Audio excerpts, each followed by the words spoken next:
Greetings in Christ. I am way overdue giving you an update to the finances and, for that matter, the entire construction project. In this vlog, I want to give you a sense as to where we are at financially and otherwise. First, a short review.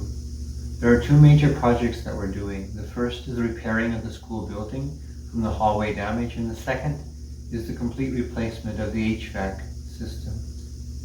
Our school building project started last summer and is now just finishing up. The HVAC started in February and will continue into this fall, just in time, I suspect, for the heating season.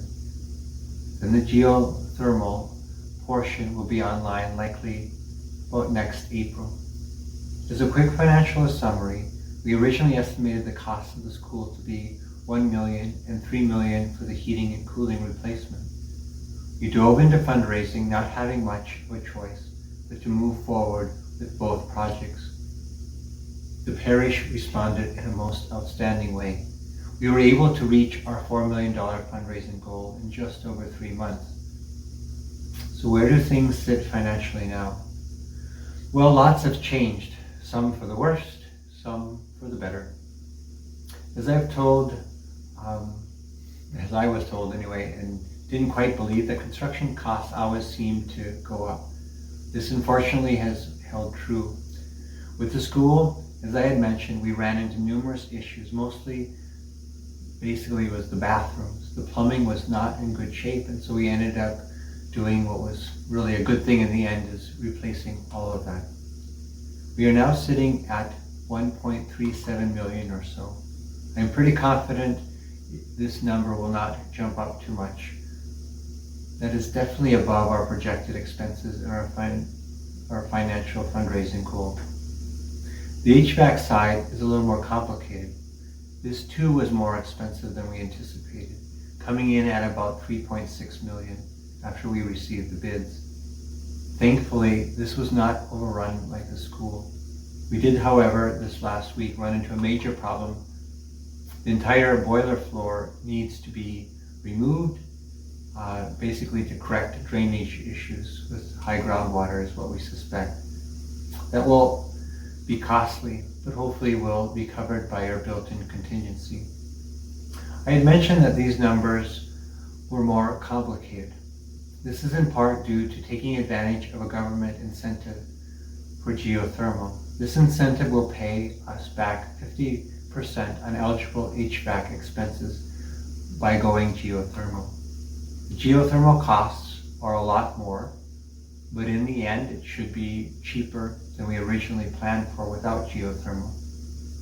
Because the program is so new, the numbers are estimates, but I suspect that in the end we will receive about $2.5 million back from the government.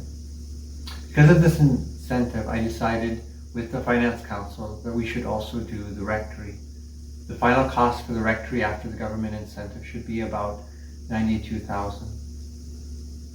The other hard piece to estimate really is that the interest costs.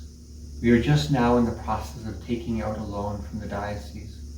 This could obviously be reduced if more monies come in or if people end up paying off their pledges earlier.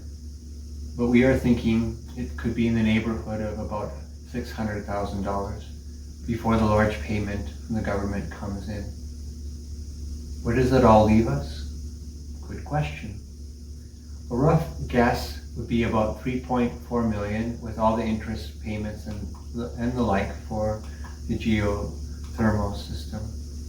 So add the school onto that, and it's roughly about 4.8 million. So as you can see, that is above our fundraising goal of 4 million. So we are not yet there, but we have indeed come a long, long ways. Another unfortunate reality is that we ended up doing more roofing this summer, and that is not cheap. We replaced the bad roof on the school for $400,000, and on the social hall that's going to be probably another 70, 80, I suppose. So yes, we will definitely need to come together to make this all work. But I believe in you and our parish. Thank you again for all you've done to get to this point. It is so great to be able to get these projects done and we are definitely setting up our parish for a strong future. God bless you.